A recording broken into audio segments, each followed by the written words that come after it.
সুপ্রিয় শিক্ষার্থী বন্ধুরা, আসসালামু আলাইকুম। নতুন আরেকটি ভিডিওতে আপনাদের স্বাগতম।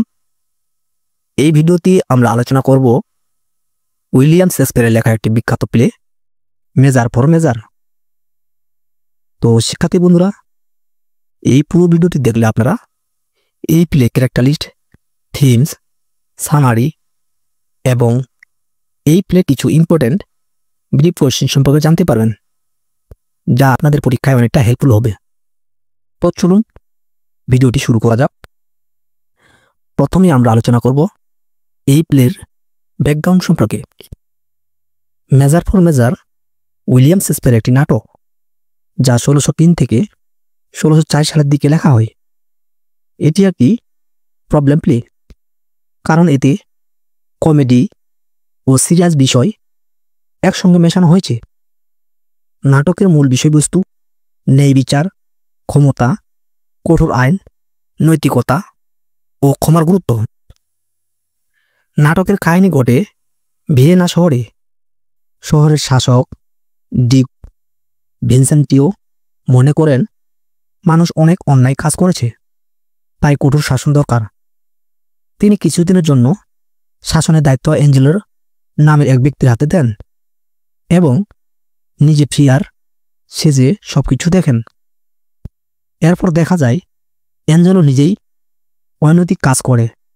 ডিক তার বুদ্ধি দিয়ে পরিস্থিতির সমাধান করেন। তো শিক্ষার্থী বন্ধুরা, চলুন এই প্লের কিছু মেন ক্যারেক্টার সম্পর্কে জেনে নেওয়া যাক। এই প্লের মেন ক্যারেক্টার হচ্ছে ডিক ভিনসেন্টিও।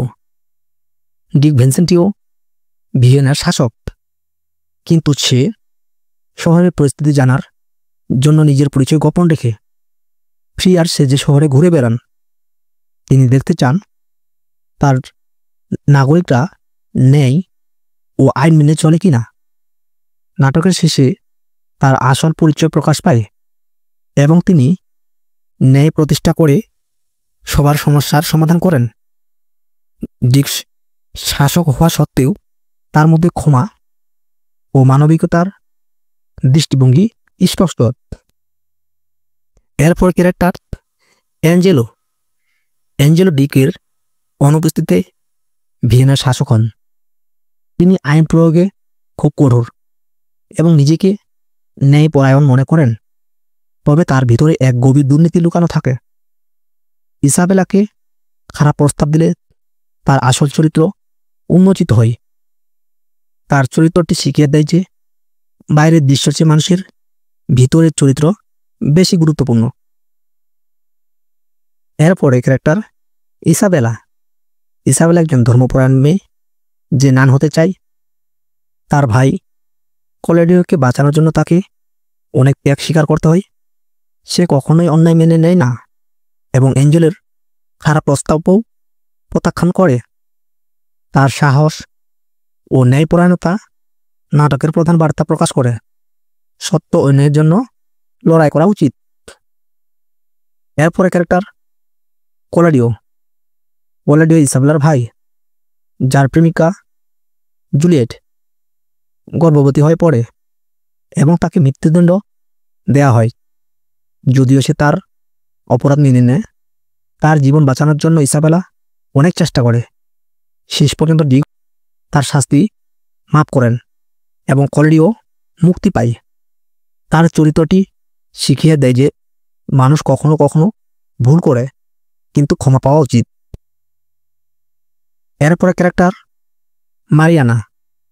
মারিয়ানা অ্যাঞ্জেলোর সাবেক প্রেমিকা, যাকে অ্যাঞ্জেলো শুধুমাত্র আর্থিক কারণে ছেড়ে দেয়, তবে সে তাকে এখনো ভালোবাসে এবং তাকে পাওয়ার জন্য খুব চেষ্টা করে। ডিক তার সহায়তা অ্যাঞ্জেলোকে শাস্তি দেওয়ার পরিকল্পনা করেন, যা শেষে সফল হয়। মারিয়ানা তার ভালোবাসার প্রতি আনুগত্য ও সহানুভূতির প্রতীক। এখন জানব এই প্লের সামারি সম্পর্কে। ভিয়েনার শাসক ডিক ভিনসেন্টিও অনেক বয়স হওয়া সত্ত্বেও অবিবাহিত ছিলেন। একজন পরোপকারী ব্যক্তি হওয়ায় তিনি গুরুতর অপরাধ করলে কোনো বিষয়েই কাউকে কঠোর শাস্তি দিতে পারতেন না। ডিক ভালো করে জানেন যে তার এই মানসিক দুর্বলতা রাজ্য পরিচালনার জন্য সহায়ক নয়। অনেক ভেবেচিন্তে তিনি সিদ্ধান্ত নেন একজন যোগ্য সহকারের হাতে রাজ্যের শাসনভার ছেড়ে দেবেন এবং তিনি কয়েকদিন দেশের অভ্যন্তরে লুকিয়ে থাকবেন। সেখান থেকে ছদ্মবেশে শাসন ব্যবস্থার উপর নজর রাখবেন। ডিউক তার বড় কাউন্সিলর এসক্যালাসের সাথে পরামর্শ করে রাজ্যের পুরো শাসনভার তার বিশেষ সুবিধাপ্রাপ্ত সহকারী এঞ্জেলের কাছে হস্তান্তর করেছিলেন। তারপর তিনি গোপনে শহরের উপকণ্ঠে সেন্ট থমাসের মঠে কিছু সময়ের জন্য আশ্রয় নেন। যাওয়ার আগে তিনি কোথায় যাচ্ছেন তা কাউকে জানাননি, এমনকি নতুন শাসক অ্যাঞ্জেলোও জানে না। সবাই এটা জানত যে তিনি কয়েকদিনের জন্য পোল্যান্ডে যাচ্ছেন। যাওয়ার সময়ে ডিক ভিনসেন্সিও অ্যাঞ্জেলোকে আশ্বস্ত করেন যে তিনি মাঝে মাঝে রাজ্য পরিস্থিতি পরীক্ষা করার জন্য চিঠি লিখবেন। ডিক রাজ্য ত্যাগ করার কয়েকদিন পর একজন বয়স্ক লোক ভিয়েনা এসে অ্যাঞ্জেলোর কাছে অভিযোগ করেন যে ক্লডিও নামে এক সম্ভ্রান্ত ব্যক্তি তার মেয়ে জুলিয়েটকে অপহরণ করে তাকে গর্ভবতী করে দিয়েছে। জুলিয়েটের বাবা দাবি করেছিলেন ক্লডিওকে তার অপরাধের জন্য শাস্তি দেওয়া হোক। ভিয়েনার প্রচলিত আইন অনুযায়ী এ ধরনের অপরাধের একমাত্র শাস্তি মৃত্যুদণ্ড। অভিযোগ শুনে অ্যাঞ্জেলো ক্লডিওকে গ্রেপ্তারের নির্দেশ দেয়। রক্ষীরা ক্লডিওকে আটক করে নিয়ে আসে প্রাসাদে। অ্যাঞ্জেলো বেবিচারের জন্য ক্লডিওকে মৃত্যুদণ্ড দেয়। শাস্তি ঘোষণার পর রক্ষীরা ক্লডিওকে কারাগারে নিয়ে যায়। এদিকে লুসিও তার বন্ধু ক্লডিওকে মৃত্যুদণ্ড দেওয়া হয়েছে শুনে কারাগারে ক্লডিওর সাথে দেখা করে। সে ক্লডিওকে জিজ্ঞাসা করে সে কি অপরাধ করেছে যার জন্য অ্যাঞ্জেলো তাকে মৃত্যুদণ্ড দিয়েছে। ক্লডিও বলে যে সে জুলিয়েটকে অপহরণ করেনি, বরং তাদের বিয়ে আগেই ঠিক করা ছিল। বিয়ের কারণে সে জুলিয়েটের বাবা মায়ের কাছে কিছু যৌতুক দাবি করে, কিন্তু জুলিয়েটের বাবা মা তার দাবি অনুযায়ী যৌতুক দিতে রাজি হননি। তাই সে জুলিয়েটকে চার্চে নিয়ে যায় এবং গোপনে তাকে বিয়ে করে। এরপর তারা স্বামী স্ত্রী হিসেবে বসবাস করে। ফলে জুলিয়েট গর্ভবতী হয়ে পড়ে। জুলিয়েটের বাবা এই খবর শুনে অ্যাঞ্জেলের কাছে গিয়ে অভিযোগ করে যে ক্লডিও তার মেয়েকে অপহরণ করেছে। অভিযোগের সত্যতা যাচাই না করে ক্লডিও বন্দী করা হয় এবং তার মৃত্যুদণ্ড কার্যকর করার নির্দেশ দেওয়া হয়। ক্লডিও লুসিওকে বলে, দোস্ত তুমি কি আমার একটু উপকার করবি? লুসিও বলে, কি করবো বলো। এবার ক্লডিও লুসিওকে বলে, আমার বোন ইসাবেলা কিছুদিন আগে সন্ন্যাসী হওয়ার আশা একটি মেয়েদের মঠে যোগ দিয়েছে। সেখানে তার লেখাপড়া চলছে। এই সময়টা ঠিকমতো কাটালে সে একজন পূর্ণাঙ্গ সন্ন্যাসী হতে পারবে। তুমি সেই মঠে যাবে এবং ইসাবেলার সাথে দেখা করবে এবং তাকে আমার সম্পর্কে সব বলবে। তাকে বলবে অ্যাঞ্জেলের সাথে দেখা করতে এবং আমার জীবন ভিক্ষা চাইতে। মানুষকে যুক্তি দিয়ে বোঝানোর ক্ষমতা ইসাবেলার আছে। আমি বিশ্বাস করি সে এটা করতে পারবে। বন্ধুর অনুরোধে লুসিও মঠে এসে ইসাবেলাকে খুব সবকিছু খুলে বেলে। সব শুনে ইসাবেলা মঠের অনুমতি নিয়ে রাজকীয় প্রতিনিধি অ্যাঞ্জেলোর কাছে গেল। সে তার সামনে নজ্জানু হয়ে তার ভাইয়ের জীবন ভিক্ষা চাইল। ইসাবেলা আবেদন শুনে অ্যাঞ্জেলো বলল, আমি খুবই দুঃখিত, এ বিষয়ে আমার কিছু করার নেই। আগামীকাল ক্লডিওর মৃত্যুদণ্ড কার্যকর করা হবে। ইসাবেলা অবাক হয়ে বলল, কালকেই মৃত্যুদণ্ড হবে? অ্যাঞ্জেলো গম্ভীরভাবে বলল, হ্যাঁ, আগামীকাল মৃত্যুদণ্ড কার্যকর হবে। এরপর ইসাবেলা তার ভাইয়ের পক্ষে যুক্তিসহ অ্যাঞ্জেলোর কাছে তার মুক্তির জন্য অনুরোধ করল। এই যুক্তিসঙ্গত কথাগুলো শুনে ইসাবেলার প্রতি অ্যাঞ্জেলো দুর্বল হয়ে গেল। এরপর অ্যাঞ্জেলো ইসাবেলাকে বলল, আগামীকাল আমি তোমাকে আমার সিদ্ধান্ত শোনাবো। আসলে এখন অ্যাঞ্জেলো নিজেকে ডিক মনে করতে শুরু করেছিল। পরের দিন ইসাবেলা তার কাছে আসলে সে তাকে বলে যদি ইসাবেলা তার সাথে এক রাত কাটায় তাহলে সে ইসাবেলার ভাইকে ক্ষমা করবে। ইসাবেলা তখন অনেক রাগ হলো। সে অ্যাঞ্জেলোর প্রতি ঘৃণার দৃষ্টিতে দেখে প্রাসাদ ত্যাগ করে চলে আসলো। এদিকে ক্লডিওর মৃত্যুদণ্ড খবর ডিক ভিনসেন্সিও কানে পৌঁছায়। ডিক সন্ন্যাসীর ছদ্মবেশী ভিয়েনায় ফিরে আসেন। এসে ছদ্মবেশী কারাগারে ক্লডিওর সাথে দেখা করেন। এমন সময় ইসাবেলাও এসে হাজির। ছদ্মবেশী ডিক ভাই বোনের কথাবার্তা শুনতে পাশের ঘরে চলে গেলেন। ইসাবেলা বলল, সে ক্লডিওর প্রাণ ভিক্ষা চাইতে অ্যাঞ্জেলোর কাছে গিয়েছিল, কিন্তু অ্যাঞ্জেলো তাকে খুব প্রস্তাব দিয়েছে, এই জন্য সে তার প্রস্তাবে রাজি হয়নি। ইসাবেলাকে তখন ক্লডিও বলে, তুমি তার প্রস্তাবে একদম রাজি হবে না। কিন্তু কিছুক্ষণ পর ক্লডিও বুঝতে পারলো এছাড়া তো তার জীবন বাঁচবে না। তাই সে তার বোনকে অ্যাঞ্জেলোর প্রস্তাবে রাজি হতে বলে। ইসাবেলা রেগে বলল, সি ক্লডিও, তুই খুব স্বার্থপর। আমি নান হওয়ার সিদ্ধান্ত নিচ্ছি আর তুই নিজের প্রাণের জন্য নিজের বোনকে কুমারিত্ব হারাতে বলছিস। তোর মতো পাপের জন্য মৃত্যু একমাত্র শাস্তি। এ কথা শুনে ক্লডিও কান্নায় ভেঙে পড়ে। ঠিক তখনই সন্ন্যাসী ডিক ভিনসেন্সিও সেখানে উপস্থিত হন। তিনি সেখানে গিয়ে ইসাবেলাকে বলেন সে যেন অ্যাঞ্জেলো প্রস্তাবে রাজি হয়। তখন ইসাবেলা রাজি হতে না চাইলে ডিক বলেন আসলে ইসাবেলার জায়গায় মারিয়ানা রাত কাটাবে। তো এখানে একটা প্রশ্ন ওঠে, মারিয়ানা কেন ইসাবেলার পরিবর্তে অ্যাঞ্জেলোর সাথে রাত কাটাবে?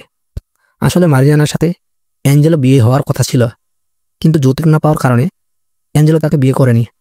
আসলে মারিয়ানার ভাই ডিক ফ্রেডারিক জাহাজে করে তার বোনের বিয়ের যৌতুক আনতেছিল, কিন্তু হঠাৎ করে সমুদ্র ঝড় উঠে যাবতীয় মালামাল সহ তিনি মারা যান। আর এই জন্য অ্যাঞ্জেলো যৌতুক না পেয়ে পরবর্তী তার মারিয়ানাকে বিয়ে করেনি। তবে মারিয়ানা এখনও অ্যাঞ্জেলোকে অনেক ভালোবাসে। তো ডিকের প্ল্যান অনুযায়ী ইসাবেলা যদি অ্যাঞ্জেলোর প্রস্তাবে প্রাথমিকভাবে রাজি হয় তাহলে 3 দিক দিয়ে ভালো হবে। অ্যাঞ্জেলোকে কলরেডের মতো একই পাপ পরিয়ে মারিয়ানার সাথে বিয়ে দেওয়া হবে। ইসাবেলাকে কুমারিত্ব হারাতে হবে না, তার ভাই কলরেডের প্রাণও বেঁচে যাবে। তো ছদ্মবেশী ডিকের সব কথা শুনে অবশ্যই ইসাবেলা রাজি হয়ে যায়। তো এরপর ডিক মারিয়ানার সাথে দেখা করতে যান। মারিয়ানা সেন্ট লুকের পুরানো প্রাসাদে থাকে। সেখানে গিয়ে তিনি মারিয়ানাকে সবকিছু বুঝিয়ে বলেন। মারিয়ানা তার কথা মতো কাজ করতে রাজি হয়ে যায়। এদিকে ইসাবেলা অ্যাঞ্জেলের সাথে দেখা করে, আর সে তার ভাইকে বাঁচাতে অ্যাঞ্জেলের শর্ত অনুযায়ী তার সাথে এক রাত কাটাতে রাজি আছে বলে। এরপর ইসাবেলা মারিয়ানার সাথে দেখা করে। রাতের বেলা মারিয়ানা ও ইসাবেলা একসাথে অ্যাঞ্জেলের প্রাসাদে যায়। মারিয়ানাকে সেখানে রেখে ইসাবেলা চলে আসে। ডিক আগেই মারিয়ানাকে প্রয়োজন ছাড়া কথা বলতে নিষেধ করেছিলেন। এদিকে অ্যাঞ্জেলো প্রতারণা করে। ডিক শুনতে পান অ্যাঞ্জেলো ক্লোরিকে হত্যা করার আদেশ বাতিল করেনি।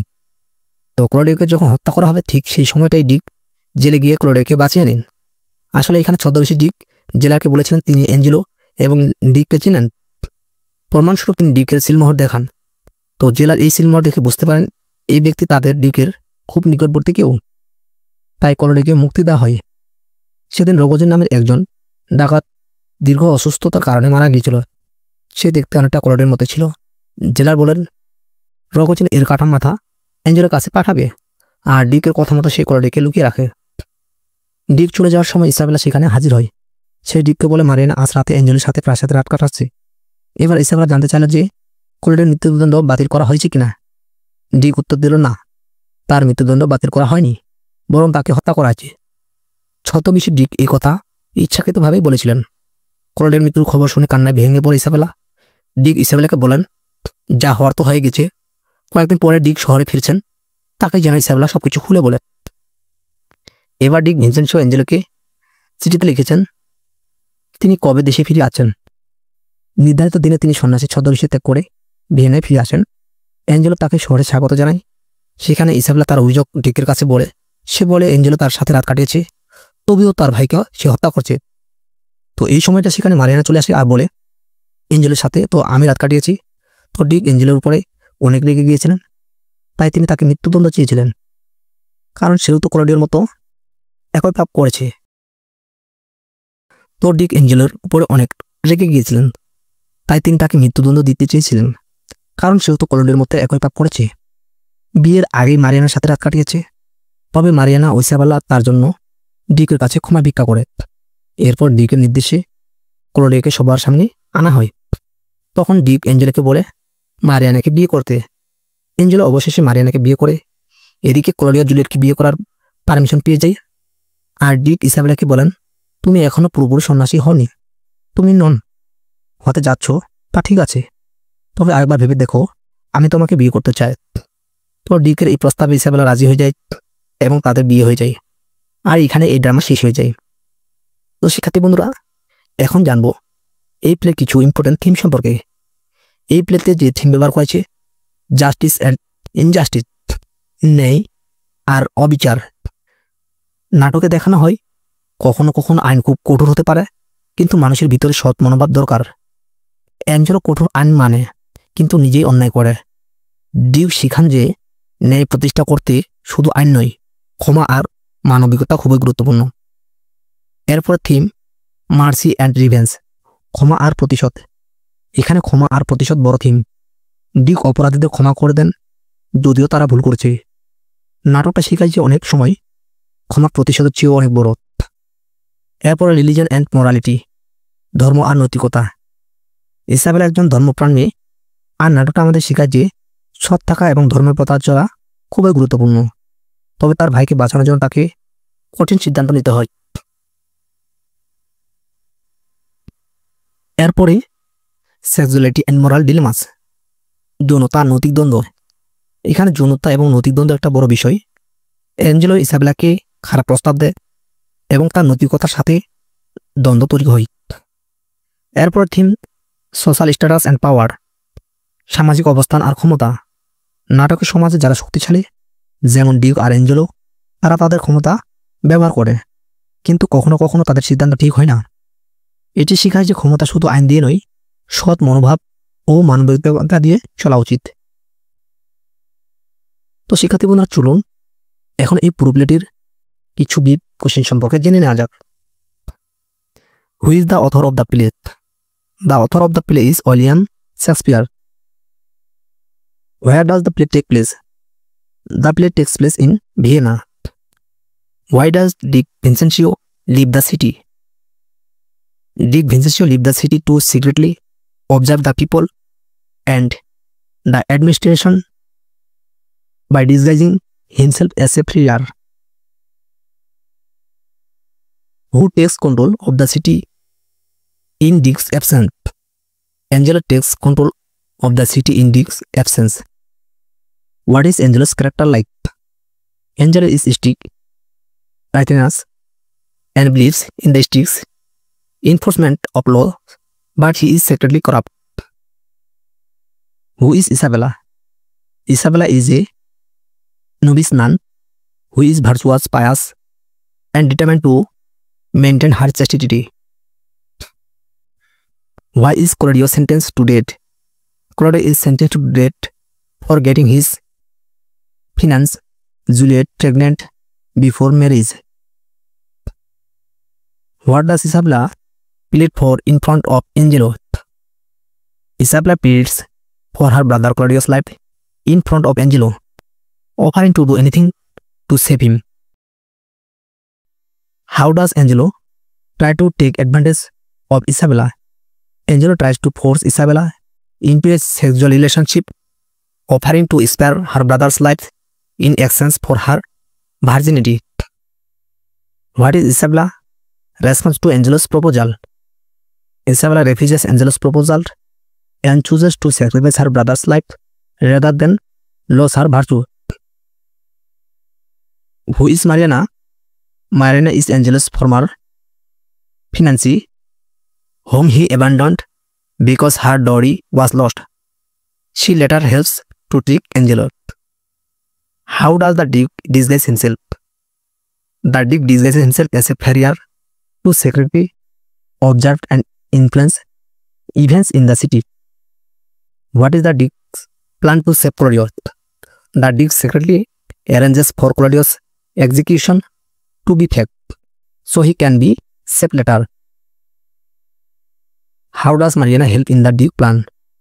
Mariana, with the Duke's help, takes Isabella's place in Angelo's bed, tricking Angelo into thinking he has slept with Isabella. What is the outcome of Angelo's punishment? Angelo is exposed for his hypocrisy and is forced to marry Mariana as punishment for his actions. How does the Duke reveal his identity? The Duke reveals his identity by publicly exposing his true self after all the wrongdoings have been corrected. What happens to Cordelia in the end? Cordelia's sentence is overturned and he is forgiven and set free. What happens between the Duke and Isabella? The Duke proposes marriages to Isabella and she agrees, ending the play with a scene of resolution. What is the central theme of the play? The central theme is the tension between justice and mercy, with a focus on the hypocrisy of society and the moral dilemmas faced by individuals. What is the significance of the title Measure for Measure? The title refers to the idea of justice being served measure for measure, where actions and consequences are balanced and the concept of mercy is explored.